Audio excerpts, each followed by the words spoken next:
Bhagavad Gita, Anne-Marie S. Newell, Shambhala Publications, 2004.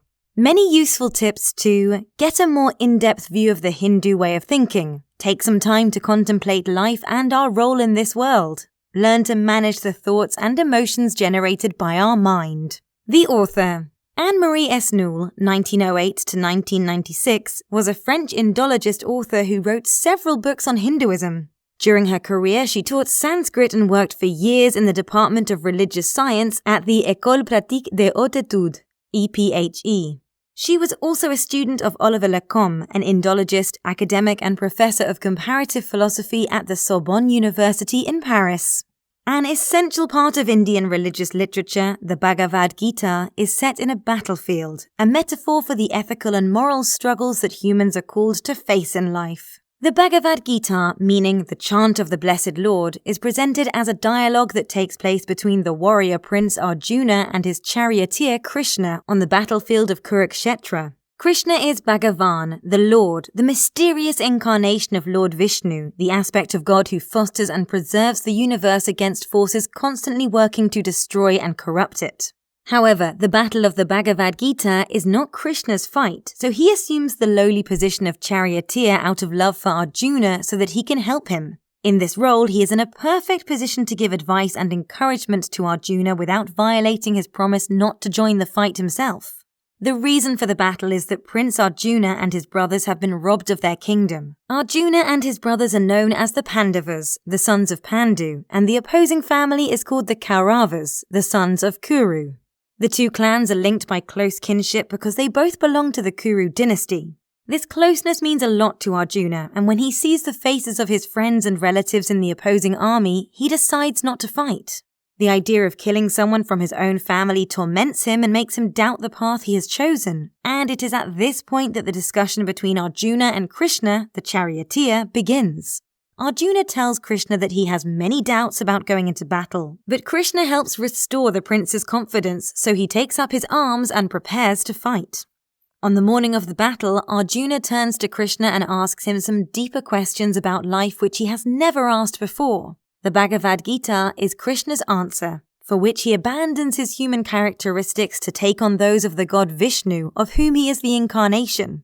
He is therefore the absolute, the supreme being, the root and foundation of everything. So what Krishna actually passes on to Arjuna are divine notions about spiritual realization and the attainment of one's purpose in life. In particular, the prince's purpose is linked to his role as leader within the Pandavas' army. Krishna also talks about devotion, sacrifice, and the balance between faithful worship and the benevolence that the divine has towards him. Clarity is achieved by freeing yourself from attachment to the senses, which give rise to desire, then anger. Confused and full of misgivings about the impending battle, Arjuna begs Krishna to help him understand what he should do. Overwhelmed with despair and with tears in his eyes, Arjuna fears that he will not be able to enjoy any potential victory because it would make him responsible for the death of many people who are close to him. Krishna tells him that he must not be afraid to act, that no one ceases to exist even when they are killed. He who dwells in the body can never disappear. The soul is immortal and cannot be destroyed. In addition, Arjuna is reminded that the pain he feels is only passing and is due to his strong perception of the senses. He must learn to tolerate it and learn to control his senses to tame them and calm their impetuous nature. To do this, he has to learn to let go of them. He must not cling to his feelings of anger and fear. On the other hand, Krishna tells him that he must not allow himself to become intoxicated by the pleasures and joys of life. What matters is to remain steadfast in all circumstances. Krishna uses the image of an ocean which, despite the waves that come and go, always remains unchanged. The best way to achieve such serenity is through karma yoga, the discipline of action which helps bring opposing elements into harmony. Anyone who does not follow this practice will never find happiness. Their mind will continue to fixate on the senses, which will take away any clarity and cloud their intelligence. Only a steadfast person can join the Supreme, and only one who is no longer filled with desire can attain true peace. So Krishna encourages Arjuna to fight his battle, to do his duty, but to do so without developing any attachment to either victory or defeat. Karma yoga is the active path of selfless service and joins metaphysical knowledge with the search for good. Arjuna wonders whether the wiser choice is to devote himself to knowledge and philosophical investigation, or to action, also known as yoga. Krishna helps him understand that one does not exclude the other, and we must embrace both. There is no doubt, however, that between the two, we should give priority to yoga. Action is in fact very important and is separate from existence. Man cannot remain inactive because doing so goes against his nature. Therefore, Krishna invites Arjuna to fulfill his purpose in life, to take action, to take up battle, and challenge his opponents on the field. He should do so without vain hopes or selfish thoughts, and must have no expectations of glory because, as Krishna points out, the real enemy is desire, which takes many forms and can be compared to an insatiable fire. In fact, desire attracts man, kidnaps his mind, and blinds his soul, suppressing any possibility of wisdom and liberation. Through Karma Yoga, Arjuna understands that we learn to control this sensory flow, to live in harmony with our spiritual nature and manage conflicts wisely instead of getting lost in them.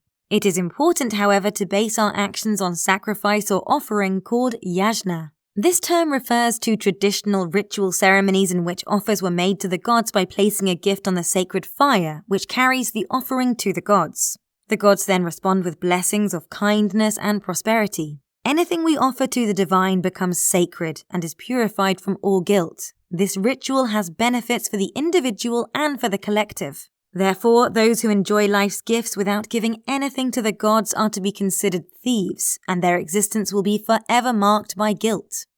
Yogi, a person who does their job without considering any rewards. Yogis practice rituals which help control the mind. Yoga is a practice that has many forms, including a meditative one, which, like all the others, can lead to salvation. There are specific indications as to what a yogi must do to benefit from their practice. The first thing is being consistent. To be a true yogi, a person will have to devote themselves every day to the search of their own self. To be clear, we mean meditation. Sitting in a secluded place on a chair that is neither too high nor too low, the yogi will work on controlling their thoughts and senses in order to purify his mind. The body should stay upright, with a steady gaze, and the head and neck should be relaxed. There is no fear, the soul is at peace, and the breath is calm and steady. The book also offers guidance on food and rest. Nutrition must be balanced. The yogi should never eat too much nor too little. The same rule applies to sleep. It should not be too much or too little. The key is moderation, which should be applied to all areas of life, both work and leisure. Through consistent meditation, the yogi can reach samadhi, a state of profound meditation in which the mind ceases its incessant activity and we experience deep inner joy and boundless happiness. In this state, all material contaminations and the consequences of past actions dissolve, and the person can see the absolute in every place. When he learns this, Arjuna wonders what happens to all those who, even after practicing yoga for a long time, fail in their attempt to unite with the absolute, and leave the body halfway. Krishna reassures him, whoever engages in this activity can never be destroyed or overcome by evil. He will rediscover the divine consciousness reached in his previous life and will try to resume it in the new one. We must dedicate everything we do to Lord Krishna, the beneficiary of all sacrifices. The Absolute, the Blessed Lord, can manifest himself with human features and not be recognized. At the same time, whoever understands that the origin of everything is within him can connect with him and always be devoted to him. He will show this devotion through ritual, sacrifice, and offering. In return, the Lord will preserve the faithful and provide them with everything they need. In his discourse with Arjuna, Krishna also mentions people who pray to other gods to ask for favors. Where do their prayers go? Krishna confirms that all prayers are received by the Absolute Being, and that because he is the whole, all the other divinities are simply manifestations of him. However, he says that only those who directly worship the Lord will know the true fulfillment that comes from exclusive devotion to him. What he is saying is that the other gods might be able to grant favors, but true oneness can only come from being connected to the Absolute. Krishna also points out that the size of the offering is not important. You can give anything, a flower, a piece of fruit, even some water. The important thing is the intention behind the gesture. The Vedas, verses in the text, laid down the fourfold division of society into the classes of Brahmin, priests and intellectuals, Kshatriya, warriors and rulers, Vaishya, businessmen, farmers and craftsmen, and Shudra, workers and servants. Brahmanism is a form of philosophical and religious thought instituted in India by the predominant caste of Brahmins. Brahmanism states that only a male in this caste could aspire to liberation, but there is a passage of the Bhagavad Gita that implies otherwise. In fact, Krishna affirms that women, servants, and those belonging to the lower castes can also worship the Lord and find immediate liberation from doing so. The best way to be in contact with the Absolute is through direct devotion. Arjuna asks Krishna what is the best method to spiritual advancement. Is it better to direct one's devotion towards him, or should we choose an impersonal veneration dedicated to the unmanifested? Lord Krishna tells him that, no doubt, it is best to fix one's mind on his divine form. So what is the difference between these two methods?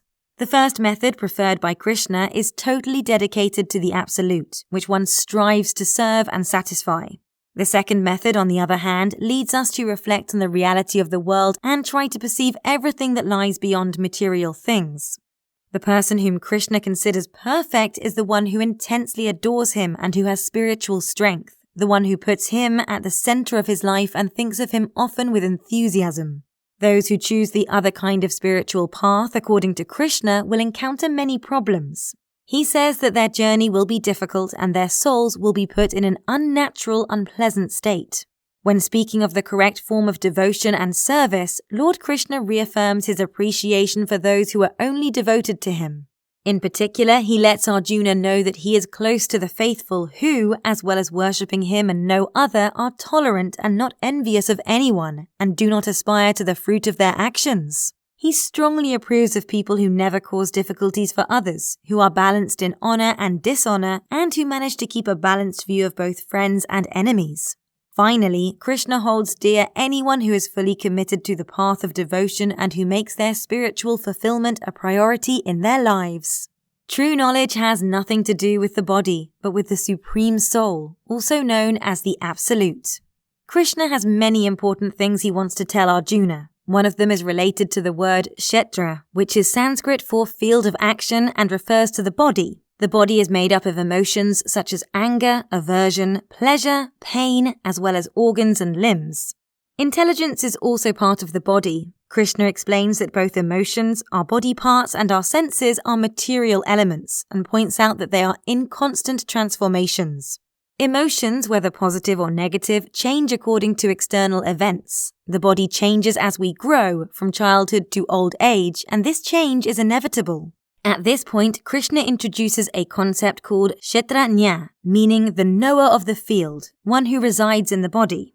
In fact, a person who resides in the body possesses it, perceives its mutations, and defines himself through it. Think of when we say, "I am annoyed," or "my head hurts." The birth of the beings that surround us takes place through the union between kshetra and jnana.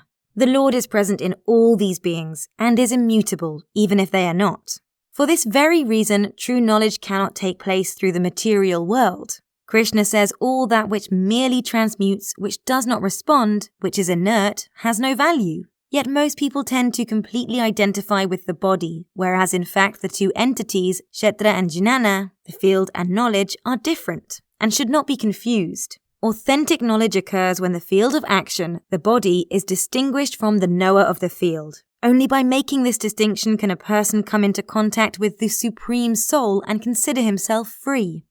The illusory world, that is, everything that surrounds us, is made up of three qualities called Gunas: sattva, rajas, and tamas. Guna is the Sanskrit word for quality or attribute, and gunas are present in all things in the universe: human beings, animals, and inanimate objects. The three gunas are used to indicate the three properties of life, and they are purity, sattva, activity, rajas, and darkness, tamas. Sattva means balance and stability, and represents the highest and purest state of mind. This quality is linked to nobility, joy, and satisfaction. Rajas is associated with movement, energy, and passion. It produces change, and its goal is creation. This is why it is characterized by a constant attachment to desire. Finally, tamas indicates indolence, laziness, and impurity. It is eternal stillness and leads to decay. All living beings are formed by these qualities, without exception. Over the course of a person's life, the three gunas combine with each other and in some way they try to prevail over each other. Every phenomenon, mood, person, action or thought contains a predominant guna, as well as smaller doses of the other two gunas. These gunas fluctuate and the fluctuations determine the attitudes that people assume and the way in which they perceive the world around them. However, human beings can consciously manage the levels of the gunas in the body and mind. The practice of yoga allows us to increase sattva and decrease raja and tamas. To achieve this goal, Krishna tells Arjuna that these forces should not be fought against but tolerated and observed. Then a person can assist them in their passage. We must not react to the stimuli they cause, and we need not to be attached to them. Our center of attention, in fact, should not be in the body, but in the contemplation of the Absolute. Those who serve the Absolute with devotion, without ever deviating, can transcend the gunas and attain the level of Brahman, or the supreme happiness whose source is Krishna. Human beings are a fragment of the Supreme Lord, from whom everything begins and in whom everything has always lived. Krishna speaks to Arjuna about the banyan tree, a very large, sacred fig tree in India. He compares the material world to one of these majestic plants, so extensive that neither its shape nor its end can be seen. By cutting its deepest roots, Krishna says it also cuts through all the illusions that human beings feed on. So how can we cut these roots? Krishna says via detachment. This is the weapon we all need. However, this detachment must come from intelligence and should not be practiced under the influence of rajas or tamas, the two gunas linked to passion and darkness. Practicing detachment is a delicate process, which must not be motivated by the quest for personal advantage. If you succeed in your intent, then you can access the Supreme Lord from whom everything comes and in whom everything has lived since the beginning of time. Living beings can actually be thought of as just parts of the body of the Supreme Lord. They are more than just his children. If one of these pieces detaches from him, however, it cannot die because the body of the Lord is omnipresent, infinite and unchangeable. Any illusion of separation from the Lord can be overcome through practice and devotion, but it is impossible to completely break free of him. Each part of the Lord's body is aware of this sense of belonging, and so it feels the need to place its well-being in the hands of the Supreme Lord. We must carry out acts of sacrifice, charity, and austerity without being attached to them or expecting any results. Krishna invites Arjuna to renounce selfish attachments to the fruits of his actions without renouncing the actions themselves. He then affirms that for the good of the people, they should never stop doing things to help others or cease working in service of the Lord. Krishna considers those who do not do any real work as parasites. By shirking their responsibilities, all they can expect is suffering. Anyone who is attached to the fruits of his work has a materialistic view of the world and will never attain a higher level of spirituality. Generally, these people are possessive of what they have, envious of others and willing to do anything to satisfy their needs. Being prey to their passions and not knowing true awareness, they rejoice when they get positive results and become upset when things go wrong. Even when one is faced with unpleasant tasks or the risk of failure, it is important to continue to carry out one's duty. The virtuous man is the one who does not feel any resentment towards beings who put him in uncomfortable situations. He does what he deems appropriate and is not bothered by any inconveniences that may arise, even from the fulfillment of his duty. He is endowed with the greatest intelligence and is free from doubts and hesitation. It is important to remember that all duties stated by Krishna are a means of uniting with the Supreme Being. Liberation, in fact, resides in the union of mind, body, and soul. Quotes: The man who, abandoning all his desires, comes and goes, free from attachment, no longer says, "That is mine," or "I." He has access to peace. Pleasures that come from external relations, in truth, generate suffering, because, O son of Kunti, they have a beginning and an end. The wise man does not take his joy in them. Because there is no purification in this world equal to knowledge. He who is perfectly accomplished in yoga, over time, spontaneously discovers it in himself. Take-home message. To achieve true peace, human beings must learn to control the mind and the constant sensory flows that pass through it. Feelings such as anger, sadness, resentment, and even joy, excitement, and enthusiasm must be tolerated and observed. One must not cling to them or use them to define one's identity. What's more, all these feelings as well as the physical body are transitory and they come and go like waves in the ocean. We must try to get in touch with the Lord, who is unchangeable and infinite. By working towards this goal, everything we do in life becomes an expression of divine consciousness.